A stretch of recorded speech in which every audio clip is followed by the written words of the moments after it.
5 highlights from the 2017 CMA Awards. The CMA Awards, often touted as country's biggest night, took place in Nashville Wednesday night and brought together some of the biggest stars in the genre to toast the past year in music. This year's show, co-hosted for the 10th year in a row by Carrie Underwood and Brad Paisley, was full of touching moments, moving tributes, and of course, performances by stars including Eric Church, Tim McGraw and Faith Hill, and Garth Brooks. For those who weren't able to catch the broadcast, which was broadcast live on ABC, here are the biggest moments from the star-studded show. 1. A summer reflection on the tragedies of 2017. The 51st CMA Awards began on a serious note, with Underwood and Paisley reflecting on the storms and violent tragedies that have impacted so many across the United States this past year. Paisley dedicated the show to all those we've lost and to all those who are still healing. "We love you and we will never forget you," he said. Added Underwood, "Tonight we're gonna do what families do, come together, pray together, cry together, and sing together too." Later in the show, portraits of those who were killed last month at the Route 91 Harvest Music Festival in Las Vegas were broadcast during the In Memoriam segment. Point 2. An overwhelming sense of community. At the top of the show, Eric Church sang Amazing Grace before countless stars joined Darius Rucker for a performance of Hold My Hand. That sense of community seemed to permeate the night. Little Big Home spoke of the importance of love and kindness during an acceptance speech, while Paisley remarked on the warmth of this year's show at another point during the evening.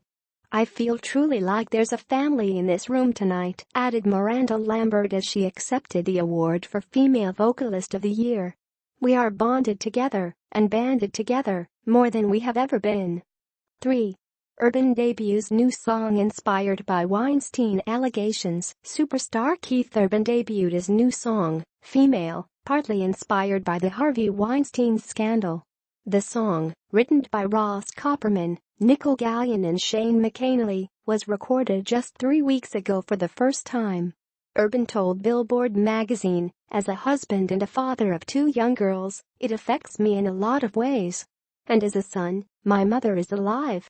It just speaks to all of the females in my life, particularly." The song speaks to female empowerment, with lyrics such as, "When you hear somebody say somebody hits like a girl, how does that hit you? Is that such a bad thing? When you hear that song that they play saying you run the world, do you believe it? Will you live to see it?" 4. Performances from the biggest names in country and their pals. The show was dominated by performances by nominees, including Lambert, Chris Stapleton and Keith Urban, but newcomers to the show took the stage too. Niall Horan of the band One Direction joined Maren Morris for a performance of Seeing Blind, while PNK earned a standing ovation for Barbies. 5. Moving tributes to late performers. Country stars paid homage to their late friends. Glenn Campbell, who died this past August, was honored by Little Big Town and songwriter Jimmy Webb with a performance of his song Wichita Lineman. Meanwhile, Rascal Flatts and Dierks Bentley paid tribute to Montgomery Gentry singer Troy Gentry, who was killed in a helicopter crash in September, by singing My Town. In a moment that brought tears to some in the crowd, Gentry's bandmate Eddie Montgomery came on stage to sing along.